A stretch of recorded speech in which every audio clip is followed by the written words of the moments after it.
How to fix error 0xE0070150, no compatible graphics hardware was found.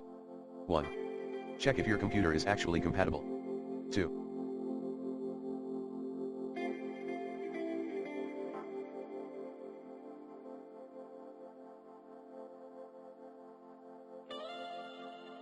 Enable GPU scaling in AMD Radeon.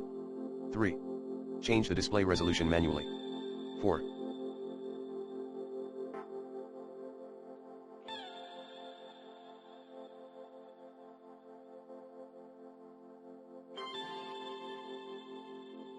Update graphics drivers using the recommended Avast driver updater in this video guide.